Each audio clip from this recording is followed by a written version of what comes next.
More than 11 million documents from 214,000 offshore companies, all leaked from a law firm in Panama called Mossack Fonseca. They reveal what's alleged to be a global network of tax avoidance, evasion and money laundering. From Iceland to Pakistan, Saudi Arabia to China, they implicate 140 politicians or public officials, including 12 current or former heads of government or state. The leaks from Panama should be fuel for David Cameron's efforts to crack down on evasion and avoidance, a campaign he's run for several years now. I'm going to push for international agreements to fight the scourge of tax evasion and aggressive tax avoidance. Why does this matter so much? Because some people use complicated and fake structures to hide their profits and avoid taxes. And also because bribes are often held in opaquely owned companies with bank accounts in secrecy havens. Say hello to Mum and Dad.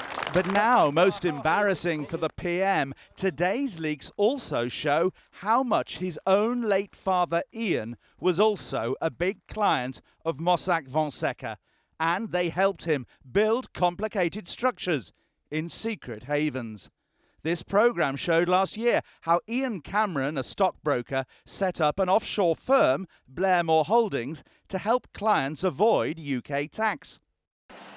But now Mossack Fonseca's leaked emails show in great detail how Ian Cameron's firm worked.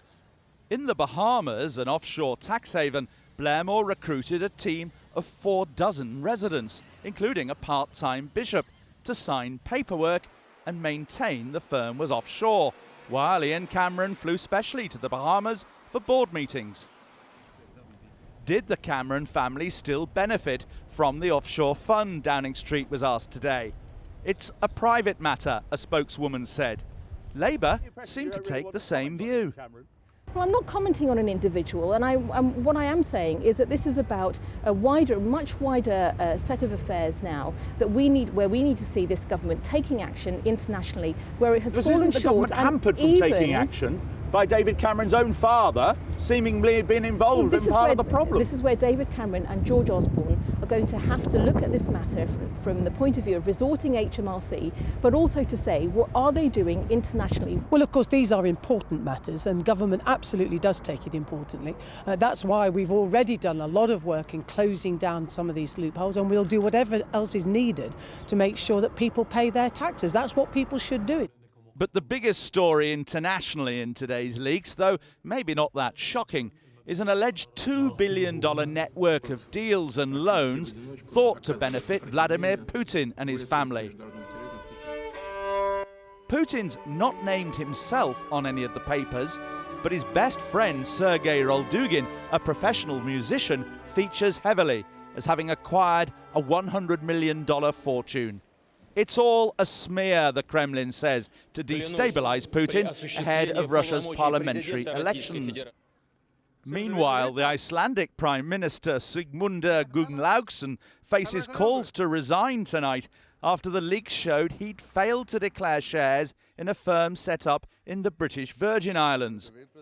Now I'm starting to feel a bit strange about these questions, because it's like you are accusing me of something. No, I'm just asking. And he recently walked out of a TV interview when asked questions about his wife's investments. But the French President François Hollande, not personally implicated, welcomed the leaks. It's good news that we learn of this revelation, because this will give us additional taxes from those who committed fraud. Mossack Fonseca, the Panamanian law firm, today denied they've ever done anything wrong. From the Channel Islands to the Caribbean, for this government, one big problem is that so many other tax havens are British dependencies. A point David Cameron will have to address when he hosts an international anti-corruption summit next month.